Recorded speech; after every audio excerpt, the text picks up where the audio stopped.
നമസ്കാരം. Sony T വിയിലെ super star സിംഗറിലൂടെ വളരെ വേഗം ശ്രദ്ധ നേടിയ ജോഡികളായിരുന്നു മലയാളിയായ ബാബുക്കുട്ടൻ എന്ന ആവിർഭവും പിഹുജി എന്ന് ആരാധകരും ജഡ്ജസും സ്നേഹത്തോടെ വിളിക്കുന്ന പിഹു ശർമ്മയും. ഇരുവരും ചേർന്ന് സോണി ടി വിയിൽ അവതരിപ്പിച്ച ഗാനങ്ങളെല്ലാം ആരാധകരും ജഡ്ജസും പ്രേക്ഷകരുമൊക്കെ ഒരുപോലെയാണ് ഏറ്റെടുത്തത്. മത്സരബുദ്ധിയോടുകൂടിയുള്ള ഇരുവരുടെയും പാട്ടുകളും കുസൃതികളും കമൻറ്റുകളും ഒക്കെ പ്രേക്ഷകരെയും വലിയ തോതിൽ ഹരം കൊള്ളിച്ചിരുന്നു. ഇവരുടെ തക്ക് ഡയലോഗുകളും പ്രേക്ഷകർക്ക് വലിയ ഹരമായി മാറുകയുണ്ടായി. അതുകൊണ്ട് തന്നെ സോണി സൂപ്പർ സ്റ്റാർ വേദിയിൽ പ്രേക്ഷകരുടെ പ്രിയ ജോഡികളായി മാറുവാൻ പിഹുവിനും ആവിർഭവനും കഴിയുകയും ചെയ്തു. ഗ്രാൻഡ് ഫിനാലെ വേദിയിൽ എൻ്റെ പാർട്ണറെ പിരിയുന്നതിൽ വലിയ സങ്കടമുണ്ട് എന്ന് പറഞ്ഞുകൊണ്ടായിരുന്നു പിഹു പൊട്ടിക്കരഞ്ഞത്.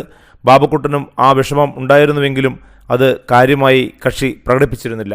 സോണി സൂപ്പർ സിംഗർ വിജയിയായി നാട്ടിൽ തിരിച്ചെത്തിയ ബാബുക്കുട്ടൻ പുതിയ സ്കൂളിൽ ചേരുകയും ചെയ്തു. അതിനുശേഷമായിരുന്നു ബാബുക്കുട്ടൻ്റെ പിറന്നാൾ എത്തിയത്. രാജ്യത്തിൻ്റെ പല ഭാഗത്തു നിന്നും ബാബുക്കുട്ടൻ്റെ പ്രേക്ഷകരും ആരാധകരുമൊക്കെ ആശംസകളുമായി എത്തുകയും ചെയ്തു. ആവിർഭവമൊത്തുള്ള ചില നല്ല മുഹൂർത്തങ്ങൾ ചേർത്താണ് പിഹു പിറന്നാൾ ആശംസകൾ അയച്ചത്. എൻ്റെ പ്രിയപ്പെട്ട സുഹൃത്തിന് പാർട്ണർക്ക് പിറന്നാൾ ആശംസകൾ എന്ന് അതിൽ രേഖപ്പെടുത്തുകയും ചെയ്തു പിഹു.